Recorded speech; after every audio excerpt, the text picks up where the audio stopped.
আজকে আমি রান্না করব মাছের নাকুরিশানা। আর এই রেসিপিটা দুর্দান্ত একদম স্বাদ হয়ে যায়। আর এই স্বাদটা ধরে রাখার জন্য এটার মধ্যে ব্যবহার করতে হবে সব কিছুই বাটা মশলা। আর এই বাটা মশলাগুলো আমি পিষে নিচ্ছি একে একে সব কিছু। আর আপনাদেরকে দেখাই দিলাম যে কিভাবে পিষতে হবে, আপনারা আপনাদের মতো করে পিষে নেবেন। তবে ব্লেন্ডারে পিষলে কিন্তু এর স্বাদটা টোটাল থাকবে না, ফ্রেশ ওইভাবে পাবো না স্বাদটা। তাই আমি বাটনাই করে নিয়েছি। একটা লেবু ছিঁড়ে নিয়েছি, মাছের মধ্যে লেবু দিতে হবে। লেবু দিয়ে আমি মেখে নিয়েছি। যদিও আমি ফ্রিজের এই মাছগুলো অনেক দিন ধরে আমার ফ্রিজে পড়েছিল, ভাবলাম কি করা যায় কি করা যায়, তাই একটা নতুন রেসিপি করেই ফেললাম। আর এই মাছটার স্বাদ কিন্তু রান্নার থেকে এইভাবেই করে খেলে দেখবেন যে 3 গুণ 2 গুণ থেকে 3 গুণ স্বাদ পেয়ে যাবেন। আমি মাছগুলোকে সিদ্ধ করে কাটা ছাড়িয়ে নিয়েছি। আর এর সঙ্গে আমি লেবু অ্যাড করে দিলাম যাতে একদম কোনো প্রকারের গন্ধ না থাকে। আর এখানে আমি নিয়েছি ধনেপাতা আর একটা বেগুন কেটে নিয়েছি, বেগুন অ্যাড করে দেবো এই তরকারিটার সঙ্গে। সব কিছু আমার রেডি, এখন রান্নার মধ্যে চলে গেলাম। আমি পেঁয়াজগুলোকে ভেজে নিচ্ছি, একদম পেঁয়াজগুলো যখন ব্রাউন ব্রাউন হয়ে যাবে তারপর আমি সবগুলো মশলা একদম অ্যাড করে দেবো এখানে।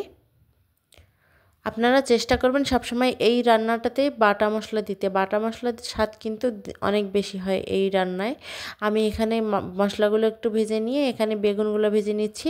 বেগুনগুলো হালকা ভাজা যখন হয়ে যাবে তখন আমি মাছগুলোকে দিয়ে দেব। কাটা ছাড়ানো কিন্তু একটা সহজ পদ্ধতি আছে, আপনারা কাঁটা চামচ দিয়ে কাঁটাগুলো ছাড়িয়ে নিতে পারবেন। খুব সহজেই কাঁটাগুলো ছাড়ানো যাবে।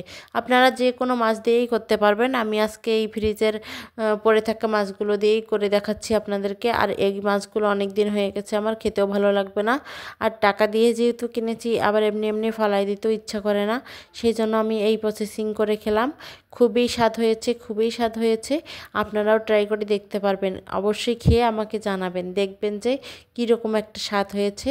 আমি কখনো মিথ্যা বলি নাই, একদম 100% সত্যি বলতেছি কিন্তু আপনাদেরকে।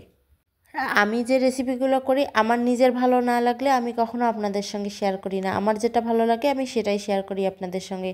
প্রতিদিন তো কত খাবারে খাই, সব খাবার তো আর আপনাদের সঙ্গে শেয়ার করা হয় না। আমার রান্নাটা কিন্তু অলমোস্ট হয়ে গেছে।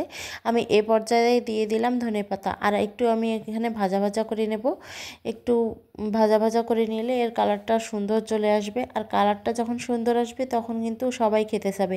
আমার বাসায় অনেকেই মাছ খেতে চায় না, সেই জন্য আমার বাসায় যখন মাছ আসে ফ্রিজে বেশি দিন পড়ে থাকে মাছ খেতে না চাওয়ার কারণে। সেই কারণে আমি এই বুদ্ধিটা করে ফেললাম আজকে। আর এখানে গরম মশলা অ্যাড করে দিয়েছি, গরম মশলা অ্যাড করে দিয়ে আরেকটু ভেজে নেব।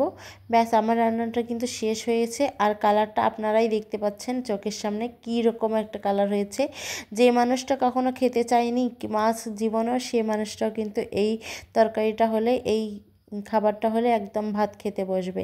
আমার বাসায় তো আজকে সবাই খুশি এই তরকারিটা পেয়ে। ধন্যবাদ এতক্ষণ আমার ভিডিওটা দেখার জন্য।